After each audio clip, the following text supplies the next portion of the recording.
Morning everyone, তোমরা সবাই কেমন আছো? আশা করি তোমরা সবাই ভালো আছো। আমি শ্রাবন্তী, আমার নতুন একটি ব্লগে তোমাদের সকলকে জানাই অনেক অনেক স্বাগত। আর আমি কিন্তু বাগান থেকেই আমার ব্লগটা শুরু করলাম। দেখো কতগুলো ঢ্যাঁড়স হয়েছে, আর এদিকে দেখো হয়েছে কি সুন্দর একটা ছোট্ট শশা।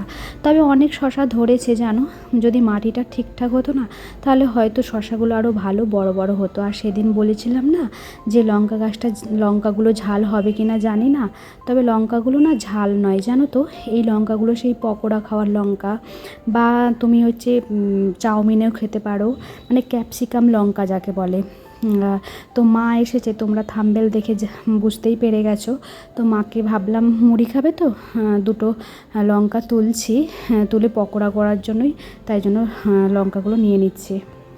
তুমি জানো তো গাছ ভরে লঙ্কা হয়েছে, বেশ দেখতে ভালো লাগছে। আর এদিকে দেখো মা কী কী এনেছে সেগুলো তোমাদের সাথে একটু শেয়ার করে নিই। এটা এনেছে কিন্তু আমাদের গাছের কাঁঠাল, কী যে খেতে সুস্বাদু আর এত মিষ্টি, মধুর মতো। আর আমাদের না কাঁঠাল ছাড়া, মানে আমাদের গাছের কাঁঠাল ছাড়া না আমার কাঁঠাল খেতে ভালো লাগে না। আর এদিকে জামাইবাবু পুরী গিয়েছিল, তো প্রসাদ পাঠিয়ে দিয়েছে। তো মা সেই পুরীর প্রসাদই এনেছে। আর পুরীর প্রসাদ মানেই তো গজা, তাই না? আর এদিকে দেখো আমাদের গাছের নারকেল এনেছে, আর এটা হচ্ছে কয়েদ বেল এনেছে, আমাদের গাছের কিন্তু এগুলো। আর মা যা যা এনেছে কিন্তু এগুলো সব আমাদের গাছেরই, বুঝেছো। আর আমি মুড়ি খেতে ভালোবাসি বলে মুড়ি এনেছে, চালগুড়ি এনেছে, ওগুলো আর দেখানো হয়নি। আর এদিকে দেখো কচু শাকটা আমি রান্না করছি, কারণ এর আগে যখন আমি ইলিশ মাছের মাথা দিয়ে কচু শাক রান্না করেছিলাম, তো মা তো প্রত্যেক দিন ফোন করে জিজ্ঞাসা করে কী রান্না করেছিস, তখন বলেছিলাম যে কচু শাক রান্না করেছি। মা বলছে কচু শাক কীরকম রান্না করিস, আমি গেলে একদিন করে খাওয়াস তো। তো সেটাই আমার মাথায় ছিল আর কি। তো ইলিশ মাছটা ছিল না, তার জন্যই ভাবলাম মা তো নারকেল এনেছে, তো নিরামিষ একবার করে দেখি। তো তার জন্যই নিরামিষটা করেছিলাম।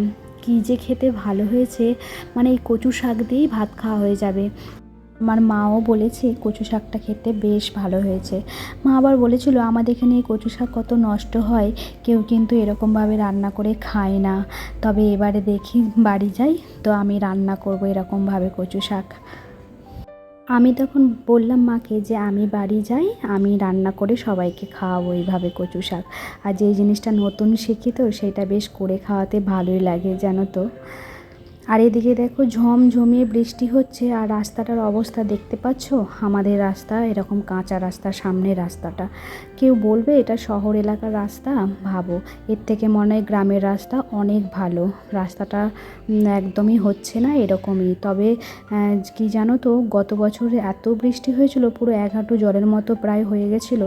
তাও তো এবারে অনেকটা বাঁচো, আর যে বৃষ্টিটা সেরকমভাবে হয়নি, তাই রাস্তায় জল জমাটাও, মানে জল জমেনি, বুঝেছো তো। তবে জানি না কবে যে এই রাস্তাটা ঠিক হবে। তারপরে দেখো চলে এসেছি একদম কিন্তু রাত্রেবেলা। মা বলছে দে চুলটা বেঁধে দিই, একটু তেল দিই। মাথায় তেল না দিয়ে থাকিস কেন, চুল উঠে, আমার এত চুল উঠছে। মা বলছে আরোই চুল উঠবে মাথায় তেল না দিলে, মায়েরা যেমন হয় আর কি। সারাদিন কাজকর্ম করার পর যখন মা বেশ চুলটা বেঁধে দিচ্ছে, কী যে শান্তি, মানে কী যে আরাম লাগছে, কি বলবো তোমাদের, বেশ ভালো লাগছিল। আর এদিকে আমরা টিভি চালিয়ে মা মেয়ে দুজনে মিলে একটু গল্প করছি আর চুল বাঁধাবাঁধি করছি, বুঝেছো তো। মা বেশ কটা দিন ছিল, মানে 3-4 দিন ছিল, বেশ ভালোই কেটেছে। তবে মায়ের শরীরটা বেশ খারাপ হয়ে গেছিলো, আসলে অতটা জার্নি করে এসেছে তো, জানোই তো বয়স হচ্ছে। তো মায়ের শরীরটা একটু খারাপই ছিল। তারপর মা ভেবেছিল যে এতটা শরীর খারাপ হয়ে যাবে আমি বুঝতে পারিনি, তাহলে হয়তো আমি আসতাম না। তো তো মাকে বললাম কি হয়েছে, মেয়ের বাড়ি তো এসেছো তাই না, অন্য কোথাও তো নয়। আর আমরা জানো তো চুল বাঁধার পর দুজনে মিলে গল্প করে তারপরে ঘুমাতে যেতাম। কতদিন পর মায়ের পাশে ঘুমিয়েছি তো কটা দিন, বেশ ঘুমটা না ভালো হতো জানো তো। যা বিছানায় পড়তাম একদম সকাল হয়ে যেত। আর আমার আগের ভিডিওতে যে ইলিশ মাছের মাথা দিয়ে আমি কচু শাক রান্না করেছিলাম, তখন বলেছিলাম যে আমাদের এই সামনের বাজারে না কচু শাক পাওয়া যায় না। যারা আমার আগের ভিডিও দেখেছো তারা নিশ্চয়ই হয়তো শুনেছো।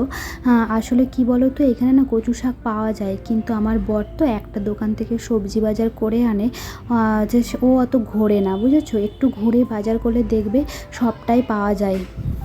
তারপর সন্ধ্যাবেলা যখন আমি আমার মাকে নিয়ে বাজারে গেলাম পরের দিন সোমবার কিছু পুজোর বাজার করতে, তখন দেখলাম একটা কাকু কত রকমের শাক নিয়ে বসেছে, কচু শাক নিয়ে বসেছে, মোচা নিয়ে বসেছে, কচুর লতি, সবই কিন্তু পাওয়া যাচ্ছে। তখনই ভাবলাম যে একটু ঘুরে বাজার করলে, চোখ চালিয়ে দেখলে সব জিনিসটাই কিন্তু পাওয়া যায়। আসলে ছেলে মানুষরা এরকমই হয়, ঘুরে বাজারটা ঠিক করে না। আসলে কি বলো তো, মেয়েদের যতটা ধৈর্য থাকে ছেলেদের ঠিক ততটা ধৈর্য থাকে না, মানে যেটা হাতের সামনে পাই সেটাই নিয়ে চলে আসে আর কি। তবে যাই হোক, মা যেটা খেতে চেয়েছিল আমি যে খাওয়াতে পেরেছি, এটাই আমার কাছে অনেক আনন্দের, অনেক শান্তির, জানো তো। আর আমাকে মা শুধু বলে যাচ্ছে, বৃহস্পতিবার করে আলতা পরিস না কেন, আলতা পরবি, পাটা কেমন সাদা সাদা হয়ে আছে, মায়েরা যেমন বলে আর কি। তারপর এটা কিন্তু মা বাড়ি চলে যাওয়ার দুদিন পরের ভিডিও। মা যে শাড়িগুলো পরেছিল সেগুলো সব ধুয়েছি, আমার জামা, বরের জামা প্যান্ট, এগুলো দেখতে পেয়েছো তো, এক গামলা, বেডশিট, এগুলো সব ধুয়ে দিয়েছিলাম আর সেগুলোই এখন গুছিয়ে নিচ্ছি। আর মনটা একটু খারাপ খারাপ লাগছে, মা কটা দিন ছিল বেশ ভালো লাগছিল, জানো তো। যেই বাড়ি চলে গেছে আর ঘরটা কেমন ফাঁকা ফাঁকা লাগছে, ভালো লাগছে না। কেউ যখন আসে না, তারপর যখন চলে যায় মনটা খারাপ হয়ে যায়, ঘরটা পুরো ফাঁকা ফাঁকা হয়ে যায়।